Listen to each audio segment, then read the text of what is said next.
Good evening, Kashish. Good evening, Kamini.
Good evening, everyone. Good evening, sir.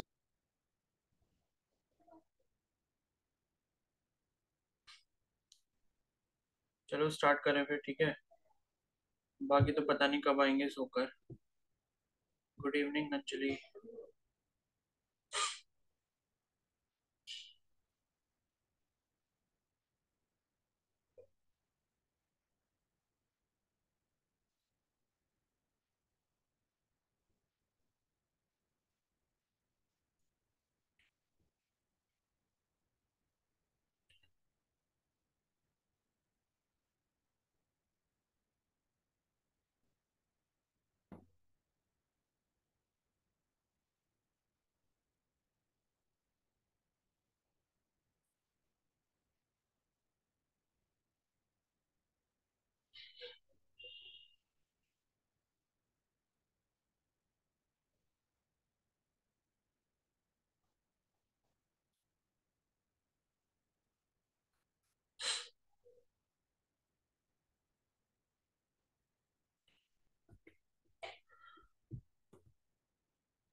चलो questions करते हैं फिर, ठीक है।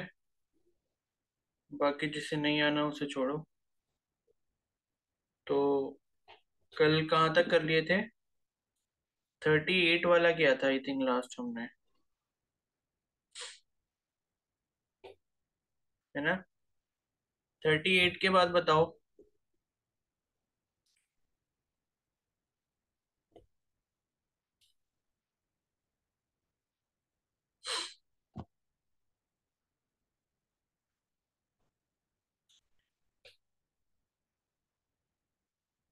बताओ जल्दी, 38 के बाद कौन सा क्वेश्चन पूछना है?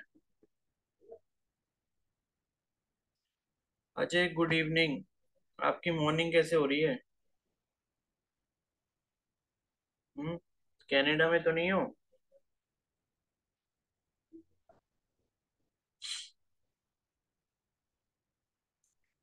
तो गुड मॉर्निंग कैसे हो गई?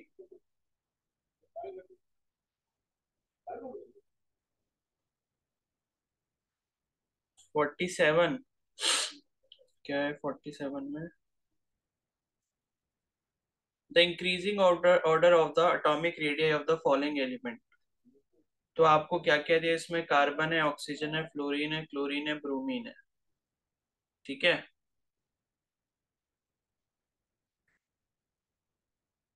तो पहले तो आप क्या करोगे? यहाँ पर पीरियड वाइज देखोगे, क्योंकि ऑक्सीजन, कार्बन और फ्लोरीन और क्लोरीन, नहीं, ऑक्सीजन, कार्बन और फ्लोरीन ये तो एक ही पीरियड के हैं, है ना। सेकंड पीरियड के है ना ये, सॉरी थर्ड पीरियड के।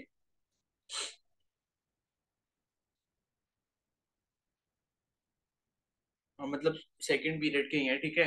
कार्बन हो गया, ऑक्सीजन हो गया, एंड फ्लोरीन हो गया। तो जब लेफ्ट टू राइट हम जाते हैं एक पीरियड में, तो एटॉमिक रेडियस क्या होती है, डिक्रीज होती है, बिकॉज सेम शेल में जो है इलेक्ट्रॉन्स के नंबर बढ़ रहे होते हैं, ठीक है। तो यहाँ क्या हो जाएगा,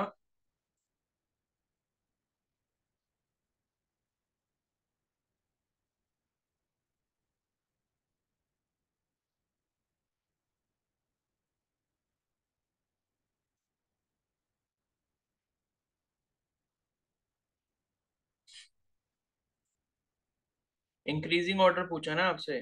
तो देखो ब्रोमीन की तो सबसे ज्यादा होगी, क्योंकि ग्रुप वाइज अगर देखेंगे तो ब्रोमीन सबसे नीचे आएगा इन सब में, क्योंकि फ्लोरीन, ऑक्सीजन और कार्बन तो एक ही पीरियड से बिलोंग कर रहे हैं, और क्लोरीन और ब्रोमीन जो है वो अलग अलग पीरियड से बिलोंग कर रहे हैं। तो पहले सबसे ज्यादा तो ब्रोमीन की होगी, उसके बाद क्लोरीन की होगी। तो मतलब लास्ट में ई आएगा, उससे पहले डी आएगा, ऐसे दो ऑप्शन है, ए और बी। तो आंसर आपका ए या बी में से होगा, ठीक है। अब ए वाले में दिया है कि कार्बन की सबसे कम होगी, फिर ऑक्सीजन की उससे ज्यादा होगी, फिर फ्लोरीन की उससे ज्यादा होगी। और बी वाले ऑप्शन में दिया है कि भाई फ्लोरीन की सबसे कम होगी, फिर ऑक्सीजन की उससे ज्यादा होगी, फिर कार्बन की उससे ज्यादा होगी। कौन सा सही होगा 47 का, बी तो होगा।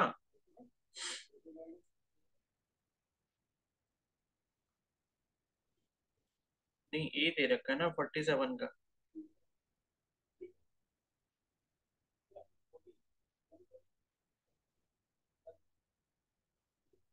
ए वाले ऑप्शन में क्या है,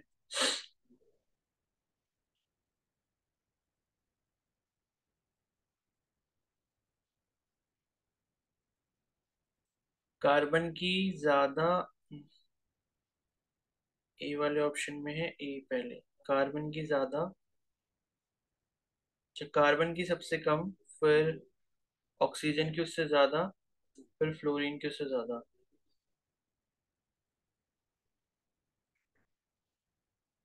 हाँ तो सही तो है फिर, ए ही होगा ना। कार्बन की सबसे कम होगी, क्योंकि कार्बन का एटॉमिक नंबर क्या है, 6 है। उसके बाद 8 आपका एटॉमिक नंबर ऑक्सीजन का है, फिर उसके बाद क्या आता है, फ्लोरीन आता है 9 नंबर पे, ठीक है। तो ये हो जाएगा, और उसके बाद क्लोरीन और ब्रोमीन तो आने ही है, तो option A will be the right answer.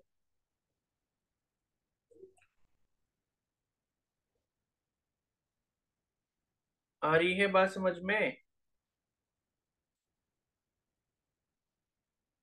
Yes, sir. इसी पर बेस देखो, क्वेश्चन आपको एक 42 भी दिया था। 42 में आपको ग्राफ दिया हुआ है, देखो एटॉमिक नंबर और एटॉमिक रेडियस का। तो वहां पे भी आप देखोगे फ्लोरीन की सबसे कम है, फिर ऑक्सीजन की उससे ज्यादा है, फिर कार्बन की उससे ज्यादा है, ठीक है। लेकिन ऑक्सीजन और Same. फ्लोरीन में ज्यादा डिफरेंस नहीं होता, due to inter electronic repulsion.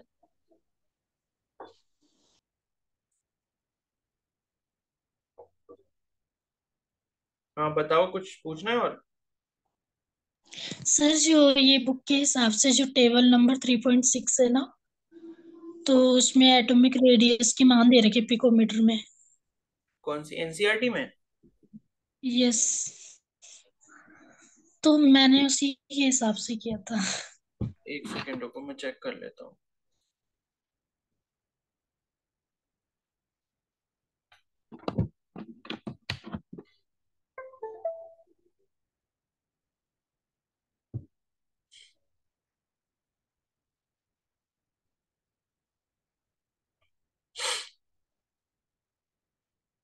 ये दिया आपके एटॉमिक रेडियस। तो यहाँ पर आपको ये तो दिख रहा होगा कि ब्रोमीन की सबसे ज्यादा है, फिर क्लोरीन की उससे कम है, और बाकी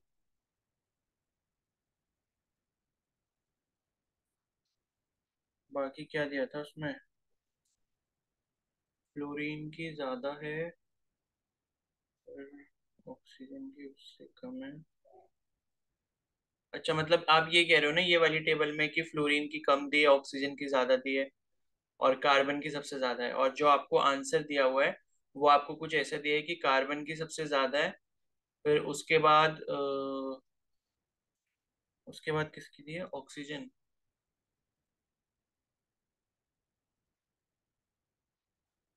इंक्रीजिंग ऑर्डर ऑफ,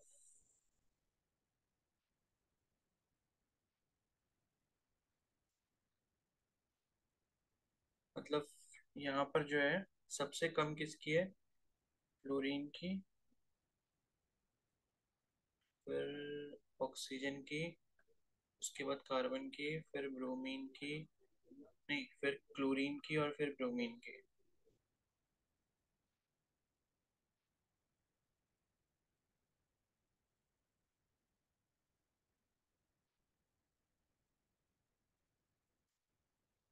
ठीक है भाई, तो बी ही इसका आंसर होगा, बिकॉज ये एक्सेप्शन है ना। ठीक है, और वो एक्सेप्शन इसी वजह से आता है, ऑक्सीजन और फ्लोरीन के केस में हमने पढ़ा था ना, कि होता क्या है कि यहाँ पर इंटर इलेक्ट्रॉनिक रिपल्शन बढ़ जाता है फ्लोरीन में। नहीं मतलब ऑक्सीजन में बढ़ जाता है इंटर इलेक्ट्रॉनिक रिपल्शन। ठीक है, ऐसे ही कुछ था ना, कार्बन नाइट्रोजन ऑक्सीजन फ्लोरीन। मैं तो खुद कंफ्यूज हो गया, ऑप्शंस ऐसे दे रखे हैं ना वो ABCD के टर्म्स में।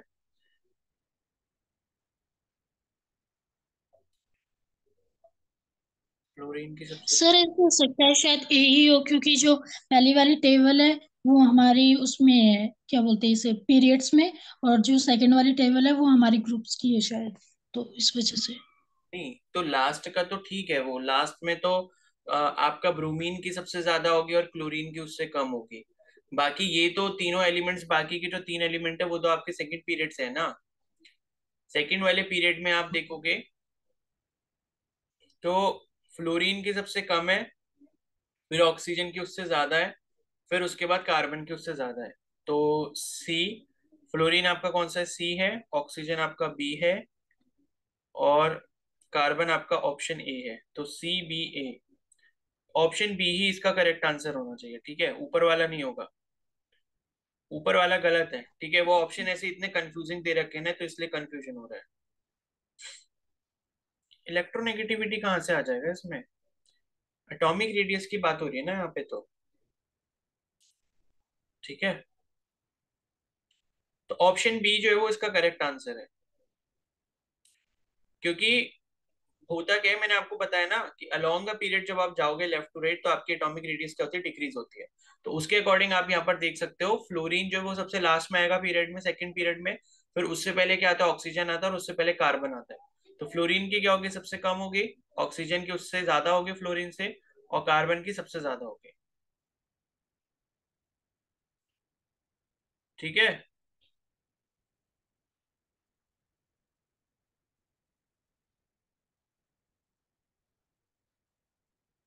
आ गया समझ। Yes sir. ठीक है, अब यस सर। बताओ इसके बाद नेक्स्ट क्वेश्चन, और कौन सा पूछना है।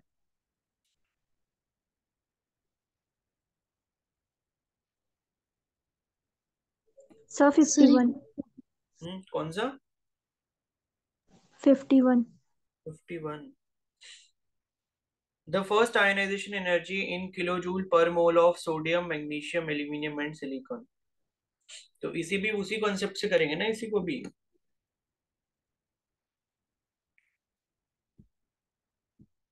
देखो, अब ये सोडियम, मैग्नीशियम, एल्यूमिनियम, सिलिकॉन दिख रहे हैं, ये सब एक ही ग्रुप, मतलब एक ही पीरियड से बिलोंग करते हैं।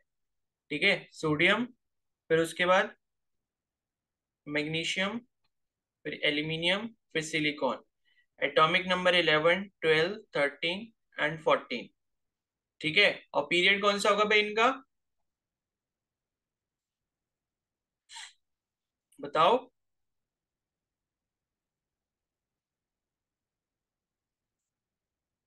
भाई ये कौन से सेकंड पीरियड में पीरियड। लाई करेंगे, थर्ड।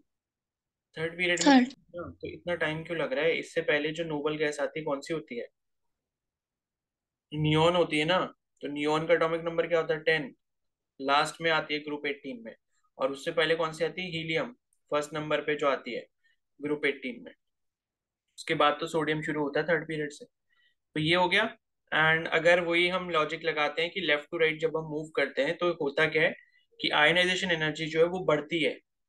ठीक है, आपने ही देखा था ना कि लेफ्ट टू राइट जाने पे क्या होता है, किसी भी एटम का इलेक्ट्रोनेगेटिव कैरेक्टर जो है वो इंक्रीज होता है। तो इलेक्ट्रोनेगेटिव मतलब इलेक्ट्रॉन को पकड़ के रखने की जो टेंडेंसी है एटम की, तो पकड़ के रखने की अगर टेंडेंसी बढ़ेगी, तो आयनाइजेशन एनर्जी क्या होता है, इलेक्ट्रॉन को निकालने की एनर्जी, यानी कि इलेक्ट्रॉन निकालना और ज्यादा मुश्किल होगा। तो यहाँ पर सोडियम की सबसे कम होगी, फिर मैग्नीशियम की उससे ज्यादा होगी, फिर एल्यूमिनियम की उससे ज्यादा होगी, फिर सिलिकॉन की सबसे ज्यादा होगी। ठीक है। अब यहाँ पे आपको जो है ना ये मतलब जो भी दिया है ये नंबर्स को छोड़ो, क्योंकि नंबर्स तो सारे एक जैसे दिए हैं, जिसमें आपको क्या दिख रहा है, मतलब इंक्रीजिंग ऑर्डर में दिख रहे हैं वो देख लो बस इसमें। तो 496 हो गया, फिर 577 हो गया, उसके बाद 737 हो गया, और उसके बाद 786 हो गया। ठीक है। तो ऑप्शन ए जो है वो इसका करेक्ट आंसर होना चाहिए, 51 का।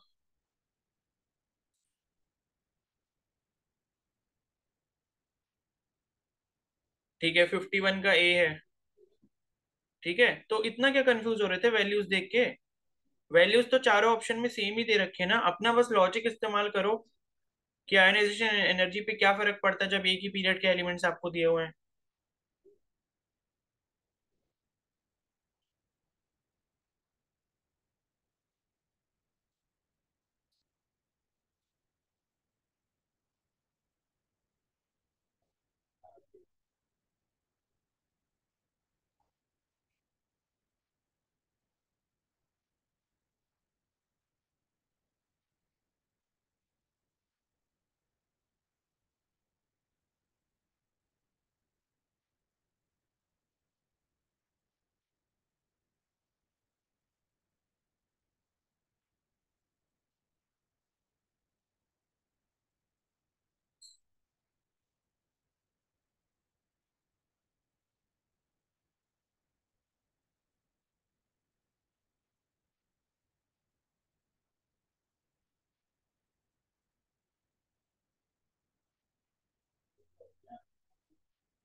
नेक्स्ट बताओ, अब इसके बाद कौन सा पूछना है।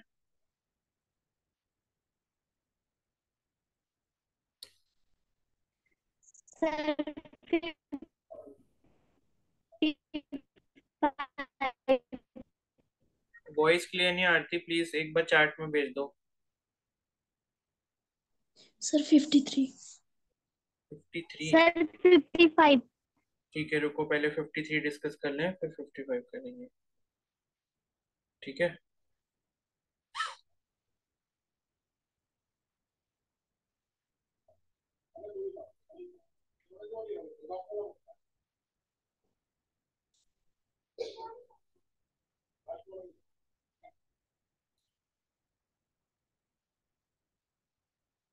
53 है, which of the following represent the correct order of increasing first ionization enthalpy for calcium, barium, sulfur, selenium and argon. ये आपको बताना है, तो इसमें क्या प्रॉब्लम हो रही है।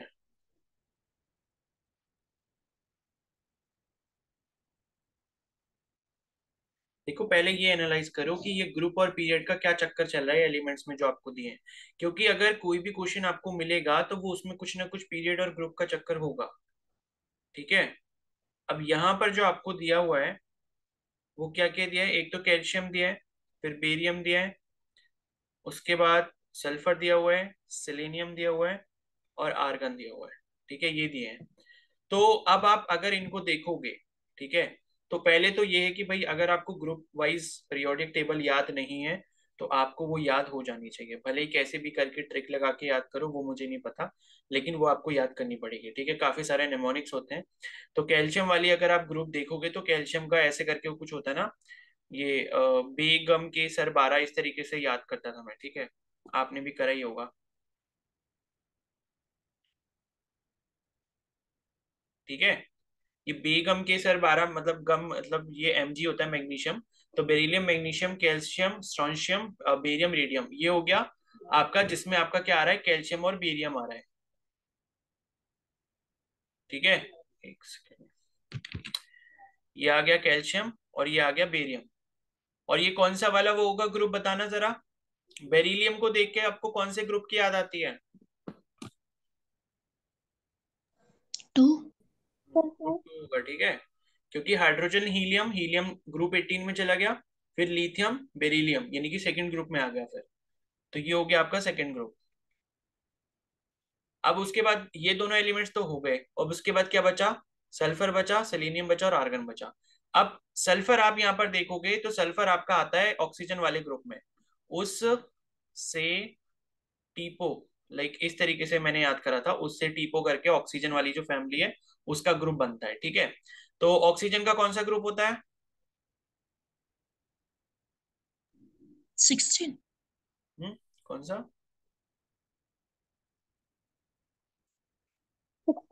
16। 16, सही है 16।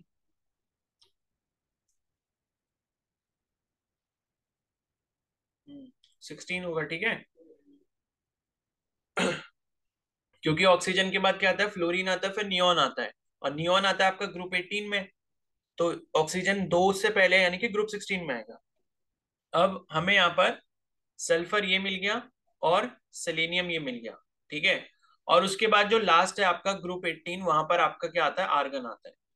ये था ना, हीना, नीना और करीना, इस तरीके से था कि एक्सरे रंगीन, इस तरीके से कुछ था, ठीक है। यहाँ पर रेडॉन आएगा, ठीक है, इस तरीके से ग्रुप 18। तो यहाँ पे आपको क्या मिल गया, आर्गन मिल गया। अब हमारे सारे एलिमेंट्स हो गए, कैल्शियम, बेरियम, सल्फर, सेलेनियम और आर्गन, ठीक है। अब आपसे ये पूछा है कि आपको बताना है इंक्रीजिंग ऑर्डर में, आपको बताना है फर्स्ट आयनाइजेशन एंथैल्पी, मतलब वही पहला आप इलेक्ट्रॉन अगर निकालना चाहते हो तो वो। तो पहली चीज तो आपको ये पता है कि भाई लेफ्ट टू राइट जब हम पीरियड में मूव करते हैं तो क्या होता है, लेफ्ट टू राइट पीरियड में मूव करने पे आयनाइजेशन एंथैल्पी जो वो इंक्रीज होती है, ठीक है। तो यानी कि यहाँ पर सबसे पहले जो आपको पीरियड दिख रहा है वो आपको सेकंड, मतलब सबसे पहले जो आपको ग्रुप दिख रहा है या पीरियड की अगर हम बात करें तो वो आपको वो मैग्नीशियम वाला पीरियड दिख रहा है, ठीक है। तो उसमें लेफ्ट टू राइट जाओगे, मतलब ये है कि लेफ्ट टू राइट जाने पे आपको पता है कि आयनाइजेशन एंथैल्पी जो वो इंक्रीज होती है। तो यहाँ पे लेफ्ट टू राइट में लाइक तीन हमको ये दिख रहे हैं, सेम पीरियड में हमको ये दिख रहे हैं, तो यहाँ से हम एक रिलेशन ये बना सकते हैं कि कैल्शियम की कम होगी किससे, सेलेनियम से, और सेलेनियम की कम होगी किससे, आर्गन से। तो एक रिलेशन तो ये हमने बना लिया पीरियड वाली एनालॉगी को यूज करके, कि अलोंग का पीरियड क्या होता है, लेफ्ट टू राइट मूव करने पे आयनाइजेशन एनर्जी क्या होती है, इंक्रीज होती है, ठीक है। इतनी बात क्लियर हो गई। अब इसके बाद आप एक चीज देखोगे कि ये जो आर्गन आपको दिख रहा है, आर्गन क्या है, ये नोबल गैस है, ठीक है। आर्गन जो है वो क्या है, नोबल गैस है, तो इसकी तो सबसे ज्यादा होनी चाहिए बाकी सबके कंपैरिजन में, यानी कि आर्गन तो भाई सबसे लास्ट में आएगा, और ये सल्फर और बेरियम को और कहीं हमने फिट करना पड़ेगा, ठीक है। अब आप यहाँ पर ये जो सेकंड ग्रुप आपको यहाँ पर दिख रहा है उसमें कैल्शियम आपको ऊपर दिख रहा है और बेरियम आपको नीचे दिख रहा है, और आपने ये पढ़ा था कि जब डाउन अ ग्रुप हम लोग जाते हैं तो क्या होता है, आयनाइजेशन एनर्जी का घटती है बढ़ती है? डिक्रीज। 30 वॉइस नहीं आ रही क्या मेरी? सर डिक्रीज होती है।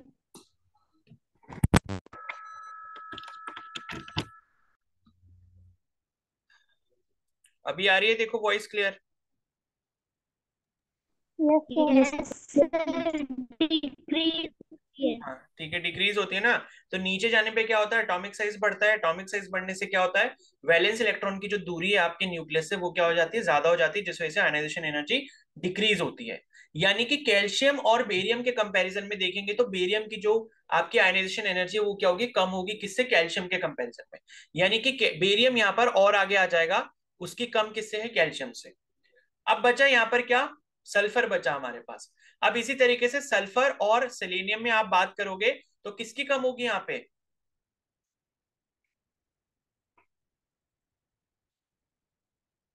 बताओ।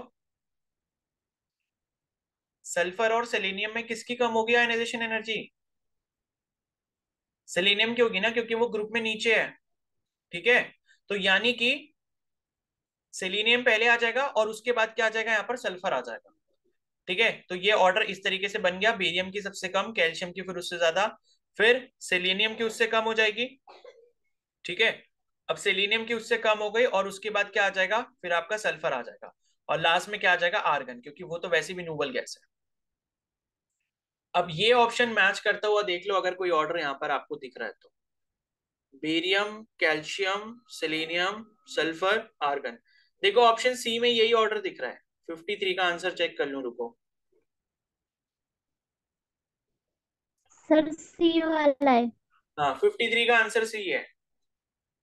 ठीक है, तो ऐसे आपने लॉजिक का इस्तेमाल करना है। ट्रेंड्स आपने पढ़ लिए, लेकिन उसका एप्लीकेशन आपने क्वेश्चन में ऐसे लगाना है।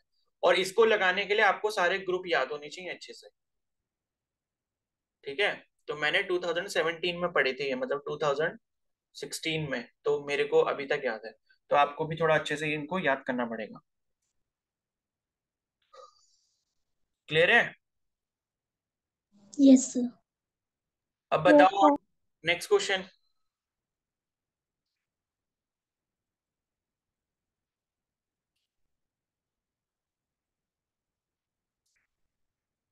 50, sir 55। 55। Yes sir.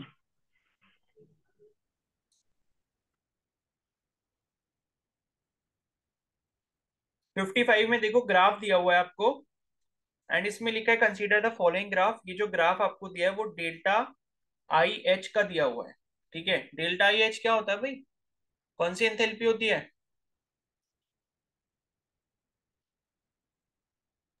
Gain and first और इलेक्ट्रॉन गेन एंथैल्पी होती है।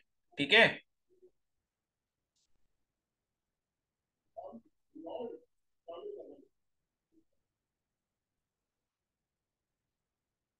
ठीक है, तो ये हो गई आपकी इलेक्ट्रॉन गेन ही होगी ना। बताओ, इलेक्ट्रॉन गेन होगी या आयनाइजेशन होगी? Sir ionization. इलेक्ट्रॉन गेन में तो शायद ईजी लिखते हैं मेरे हिसाब से। Sorry sir, ionization, sorry. Ionization होगी। Yes sir, ionization. देखो ये लिखा है डेल्टा ईजी लिखते हैं इसमें। ठीक है, सामने देखो इलेक्ट्रॉन गेन एंथैल्पी जो है डेल्टा ईजी लिखते हैं, और ये जो डेल्टा आई एच है ये आपका आयनाइजेशन एंथैल्पी होगी। ठीक है, तो यहाँ पर आपको आयनाइजेशन एंथैल्पी का ये ग्राफ दिया हुआ है। अब इसके बेसिस पर आपसे ऑप्शन पूछे हैं, तो पहले ग्राफ को इसको समझ लो अच्छे से। लिथियम की देखो इन्होंने 520 दी है, यानी कि 520 किलो जूल पर मोल। उसके बाद बेरिलियम की उससे ज्यादा है। फिर बोरॉन में डिप आया है। ठीक है, तो बेरिलियम और बोरॉन का एक्सेप्शनल केस पढ़ा था ना हमने, याद है किसी को? मैंने एक्सप्लेन भी किया था।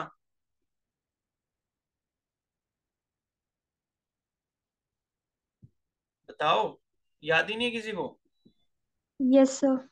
क्या था? यस सर, किया था क्या उसमें? सर बेरिलियम की जो आयनाइजेशन एनर्जी थी वो बोरॉन से ज्यादा थी, क्योंकि वो उसमें वो पी से पी इलेक्ट्रॉन में था और वो बोरॉन वाला एस इलेक्ट्रॉन में था, मतलब एस सबशेल में। हाँ, नहीं तो उसका रीजन क्या था? एक मेन जो टर्म है ना, उसके लिए कौन सा यूज करते हैं?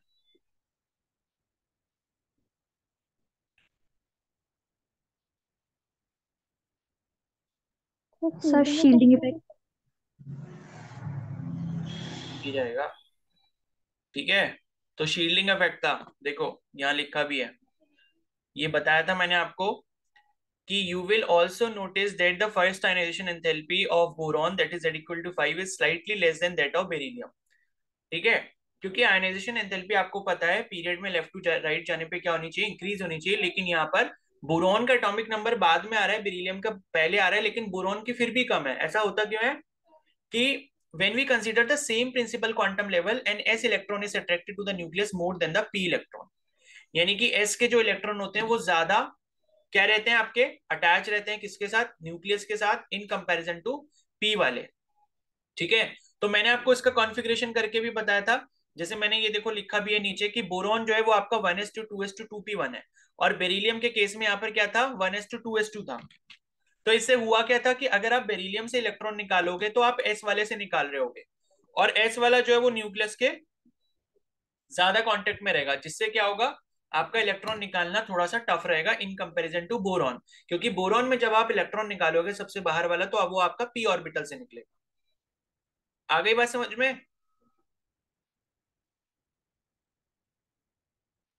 Yes sir. ठीक है, यस सर। यस। और अब इसमें देखो जो ऑप्शंस दिए हैं वो ये दिए हैं कि what could be the possible reason for a dip at boron in the above plot. तो क्या रीजन होगा, कौन सा आंसर सही होगा इसमें?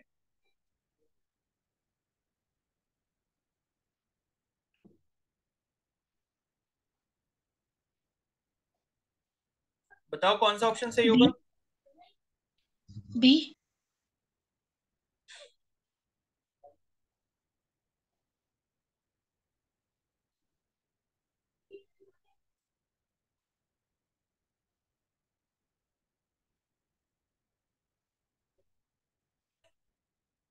आया नहीं क्या समझ बाकियों को?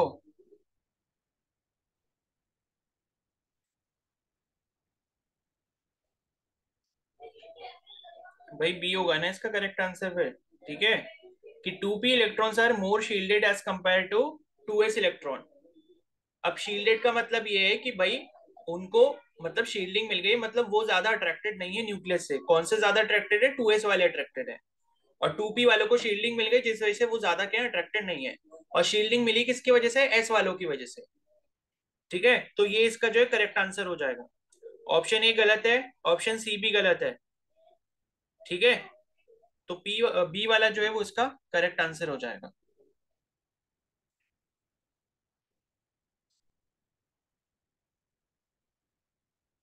हाँ, और एक और देखो, यहाँ पर मैंने बताया था इसमें ऑक्सीजन और नाइट्रोजन का केस भी।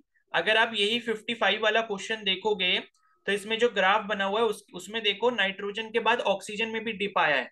तो ये क्वेश्चन भी इंपॉर्टेंट है। और इसका रीजन भी वही है। क्या है देखो, यहाँ पर मैंने ये हाईलाइट भी किया था इसको। देखो क्या लिखा था राइट हैंड साइड में, ये ऑक्सीजन के कंपैरिजन में जो नाइट्रोजन की आपकी वो होती है, वो क्या होती है? ज्यादा होती है। ठीक है, और ऑक्सीजन की क्या है? कम है। यही था ना। दस बोरॉन इज अ स्मॉलर। ठीक है, another anomaly is the smaller first ionisation enthalpy of oxygen compared to nitrogen. तो देखो ऑक्सीजन की क्या है? ज्यादा होनी चाहिए। ठीक है, लेकिन ऑक्सीजन की क्या है? होती कम है। बल्कि ऑक्सीजन क्या है? बाद में आ रहा है एटॉमिक नंबर ऑक्सीजन का। तो लेफ्ट टू राइट मूव करने पे बाद में आएगा, और नाइट्रोजन पहले आता है, लेकिन फिर भी ऑक्सीजन की कम होती है। क्यों होता है ऐसा? तो this arises because in the nitrogen atom 3 2p electrons reside in different atomic orbitals. That is Hund rule. Whereas in the oxygen atom, two of the 2p electrons must occupy the same 2p orbital, resulting in an increased electronic repulsion. ठीक है, इसका भी देखो configuration मैंने आपको बताया था यहाँ पे। यहाँ करा है नहीं करा है मैंने? देखो ये यहाँ पर ये बताया था, ये देखो। नहीं, ये तो ऑक्सीजन और फ्लोरीन का है ना।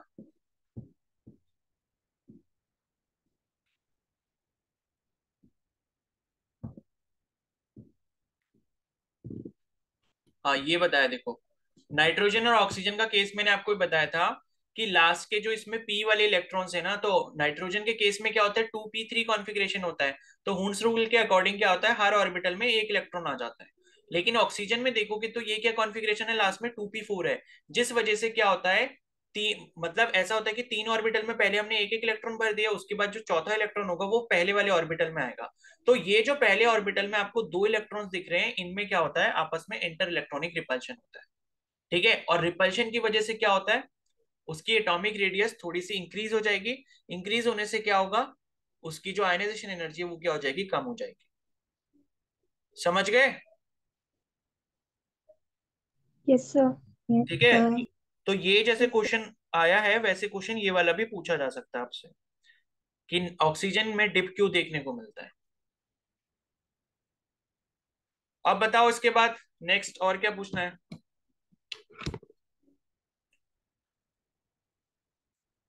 56 57। 56 है the element having greatest difference between its first and second ionisation energies. तो देखो भाई ये कब होता है मैं आपको बता दूं। फर्स्ट और सेकंड आयनाइजेशन एनर्जी में डिफरेंस सबसे ज्यादा पता है कब होगा? मतलब आप ये समझ लो कि आपने एक इलेक्ट्रॉन निकाल लिया और उसके बाद वो क्या बन गया? नोबल गैस बन गया। और नोबल गैस में फिर इलेक्ट्रॉन निकालना बहुत टफ होता है। ठीक है, तो यहाँ पे आपको ऐसा कन्फिग्रेशन किसका दिख रहा है? दिख रहा है किसी का? भाई ऐसा किसका होगा? फर्स्ट ग्रुप वालों का होगा ना। फर्स्ट ग्रुप के किसी भी एलिमेंट से अगर आप एक इलेक्ट्रॉन निकालोगे, क्या वो नोबल गैस कन्फिग्रेशन में पहुंच जाएंगे? Yes sir. बताओ।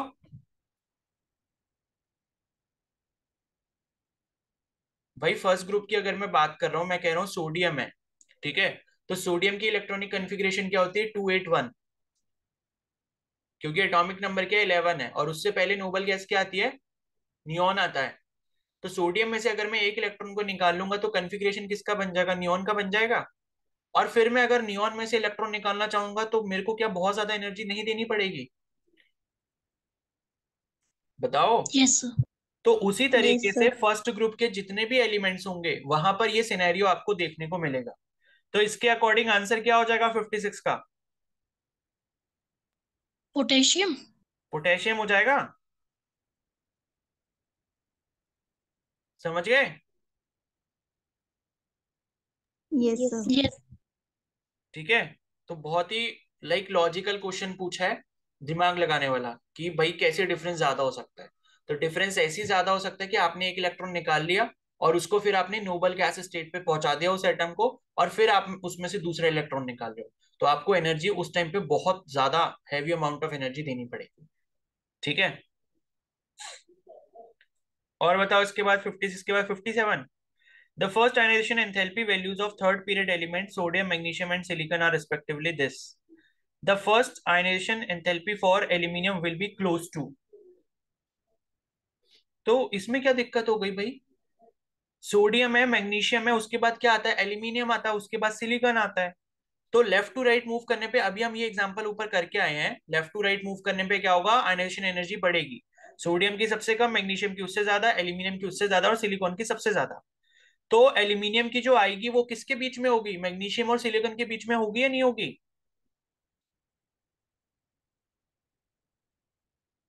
बोलो। आवाज आ रही है? Yes, sir. अरे तो मैं ये कह रहा हूं कि एल्यूमिनियम की क्या मैग्नीशियम और सिलिकॉन के बीच में नहीं होगी? Yes sir. तो मैग्नीशियम की अगर एल्यूमिनियम और सिलिकॉन के बीच में होगी, और मतलब एल्यूमिनियम की आपकी मैग्नीशियम और सिलिकॉन के बीच में होगी, तो मैग्नीशियम की 737 दी है और सिलिकॉन की 786 दी है। तो 737 और 786 के बीच में कौन सा नंबर दिख रहा है आपको ऑप्शन में? ए हो जाएगा ना, 760। भाई अभी तो ऊपर ये क्वेश्चन करा था आपने, जहां चार ऑप्शंस आपको इसी के एनर्जी के दिए हुए थे। तो क्यों नहीं इसमें थोड़ा सा भी दिमाग लगा पा रहे हो, ये बताओ। हो गया क्लियर? Yes, sir. अब बताओ इसके Yes, बाद। sir.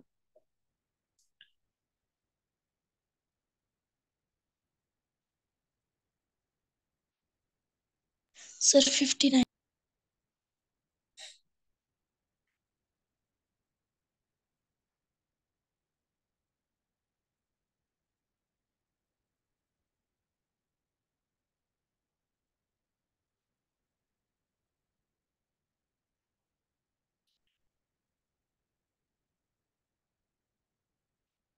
59 देखो क्या है ना, कि इसमें आपको आयनाइजेशन एंथैल्पी दी है, ठीक है। मतलब कि इलेक्ट्रॉन निकालने की एनर्जी आपको दी है, जो भी दी है 5.1 वोल्ट। तो आपसे पूछा इलेक्ट्रॉन गेन एंथैल्पी कितनी हो जाएगी, ठीक है, Na पॉजिटिव की। मतलब एक इलेक्ट्रॉन निकाल दिया, उसमें से वापस आप इलेक्ट्रॉन ऐड करोगे तो उतनी एनर्जी तो मिल जाएगी विद डिफरेंट साइन। ठीक है। तो अभी पहले ब्रेक ले लेते हैं एंड उसके बाद कंटिन्यू करेंगे फिर, ठीक है। 540 से, तो इसका आंसर क्या हो जाएगा? -5.1 इलेक्ट्रॉन वोल्ट हो जाएगा, क्योंकि आपने एनर्जी निकाल के पॉजिटिव कैटायन उसका बना दिया और वापस कह रहे हो फिर से इलेक्ट्रॉन ऐड करना है, तो कितनी एनर्जी और देगा वो? उतनी देगा ना जितनी आपने लगाई थी उसमें से इलेक्ट्रॉन बाहर निकालने के लिए। बस साइन चेंज हो जाएगा, नेगेटिव का मतलब रिलीज हो रही है, पॉजिटिव का मतलब आप दे रहे हो। ठीक है। Yes sir. Yes, sir. Yes, sir. चलो फिर 550 से करते हैं कंटिन्यू।